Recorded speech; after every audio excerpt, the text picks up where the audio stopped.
அந்த அறிவிப்போல் அன்ப தருவார் சின்ன அறிவிப்பும் இன்று சுடுவார் நீயும்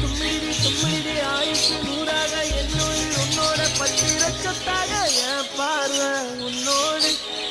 பொம்மை கண்ணோடு பேசாமல் என்னோடு நாம் மிதந்து போவோம் காதாரா அடியாரோ நான் தான்